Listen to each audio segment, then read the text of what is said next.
Hey folks, Norseman here with Survivology101.com. Going to show you real fast how to make a quick one-tree shelter that'll save you from a fast approaching storm. Stick around.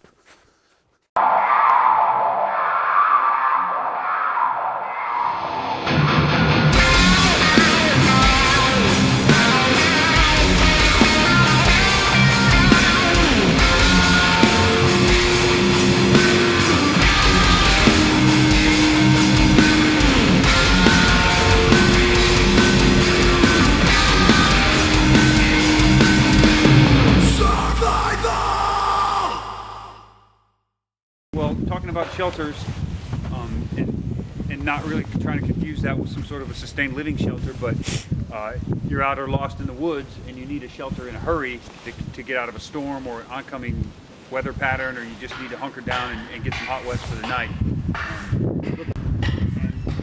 And this is a perfect tree for what we're looking for because it's leaning in a good direction, and then I have to check and make sure that it's not going to get hung up when I fall it. And I don't want to fall it like I'm felling a tree for wood product. I want it to lean and stay attached at the cut point, so that supports the base. And what we're banking is a really impromptu lean-to with one tree and using just what's available there, so we don't have to traipse all over the place, tracking up the snow, showing our presence, and gathering all the other materials to do it. We can do it in one spot without making a big footprint and signature for someone to track and find us if that happens to be our goal. So I'm putting them out to the side so I can use them later, because there's no reason to waste it. It'd still make good lattice work.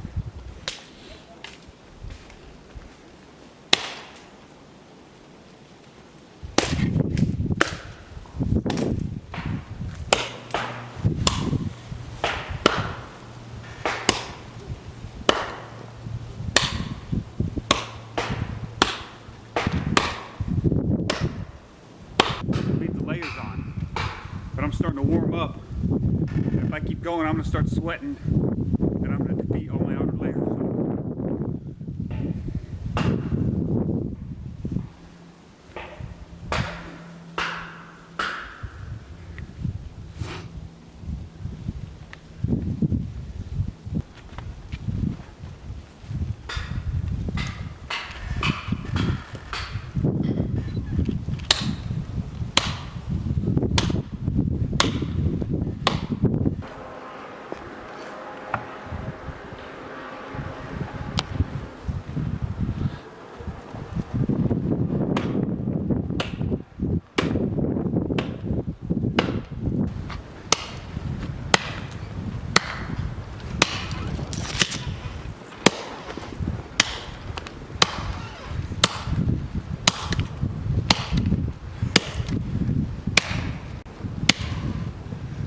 What I did over here is I chopped clean through the majority of the heartwood so that some of the sapwood will be remained when the tree starts to lean, so there's something to grip onto and hold it. And I'm also taking advantage of the wind right now and the natural leaning of the tree to get it to go where I want it to go.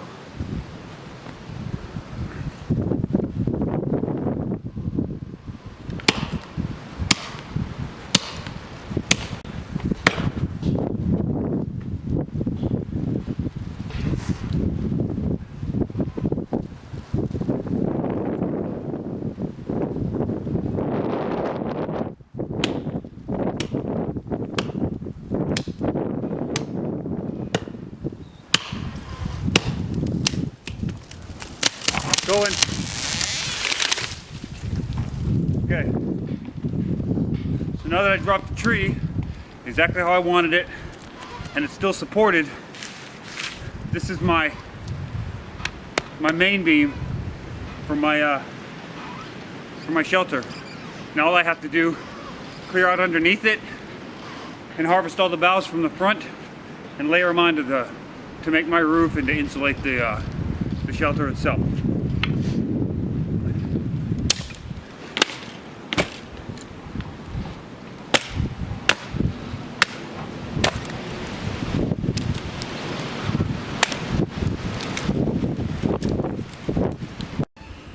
Okay, so now that we've finished the shelter, we've got it nice and stable. You can see it's like a little cocoon in here.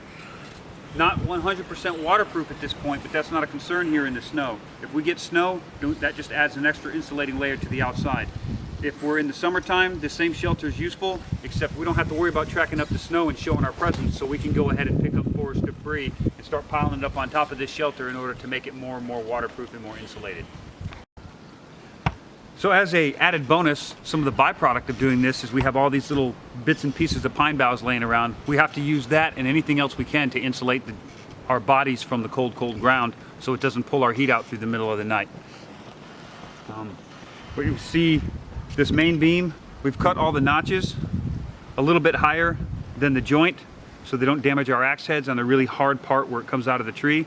But underneath, we're gonna have to go through and really clean it out so we can watch our eyes and keep it safe when we're bumbling around in the middle of the night.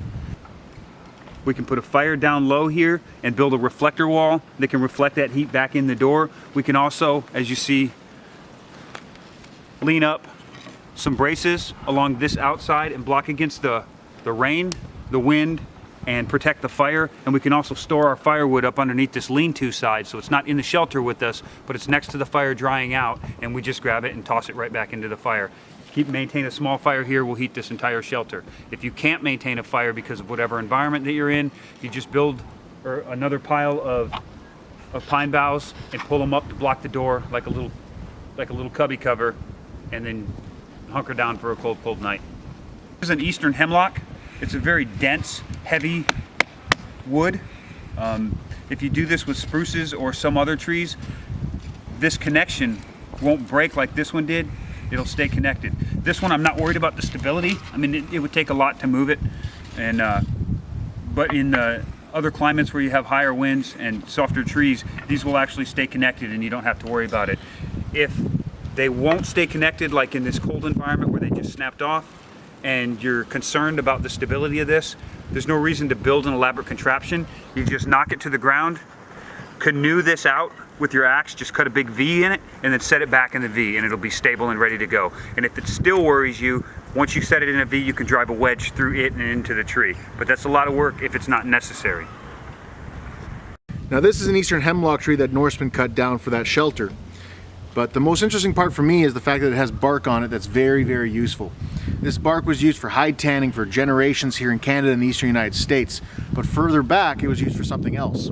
If you look at this moktagan or crooked knife, this moktagan actually has a dark handle made of cherry wood, but cherry's not usually this color. This color actually comes from that eastern hemlock bark being boiled down into a dark, syrupy, creamy liquid. And the bark stains and hardens the wood, making it resilient and beautiful. Well, Robert and I, we drew the short straws, so we get to sleep in the Deluxe Hotel over here. We're going to spend the night in it just to see what it's like.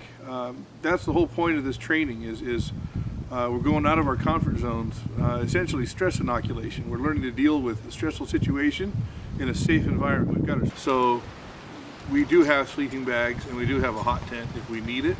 But this gives us the opportunity to experiment with less, just to see what Hey folks, thanks for sticking around to the very end. I hope you enjoyed that. I'm glad you did. I hope you got something out of it. Before I go, I want to thank the other brothers of bushcraft that showed up with me.